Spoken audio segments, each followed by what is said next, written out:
రోజుకో వంట ఛానల్కి స్వాగతం సుస్వాగతం.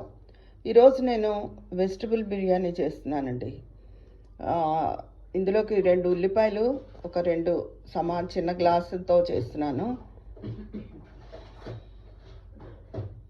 రోజుకో వంట ఛానల్కి స్వాగతం సుస్వాగతం. ఈరోజు సింపుల్ అండ్ టేస్టీగా నేను వెజిటబుల్ బిర్యానీ ఎలా చేస్తానో చూపిస్తానండి.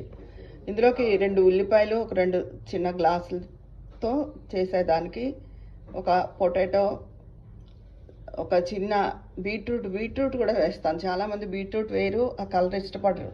కానీ బీట్రూట్ వేస్తే ఒక రకమైన లైట్ తీయదనం వచ్చి చాలా రుచి వస్తుంది, మాకు అలవాటు. క్యారెట్ ఒకటి, ఒక 4-5 పచ్చిమిరపకాయలు ఇలా తరిగేసుకుని, ఇందులో పచ్చి బఠానీ ఉంటే వేసుకుంటే కూడా చాలా బాగుంటుంది. ఇలా కుక్కర్ పెట్టేసుకుని ఆయిల్ వేసుకుని ఒకసారి ముక్కల్ని వేయించుకోవాలండి. తర్వాత చిన్న అల్లం ముక్క, ఇలా ఈ పాటి వెల్లుల్లి రెబ్బలు మిక్సీ చేసుకోవాలి. అల్లం వెల్లుల్లి మిక్సీ చేసుకున్నానండి. నేను ఎప్పటికప్పుడు ఫ్రెష్గా చేసుకుంటాను, కొన్నది కూడా వాడను.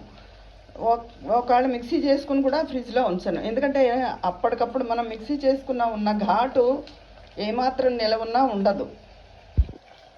ఈ గ్లాస్తో 2 గ్లాసులు చేస్తున్నాను, 4 గ్లాసులు నీళ్లు పోయాలి. అల్లం వెల్లుల్లి ముద్ద వేసానండి, తగినంత ఉప్పు వేసాను.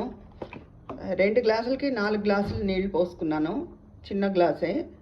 నేను ప్రియా బిర్యానీ మసాలా వాడతాను. ఇది కమ్మగా ఉంటుంది, స్పైసీగాను ఉంటుంది, కమ్మగాను ఉంటుంది, మరి ఎక్కువ ఘాటు కాకుండా.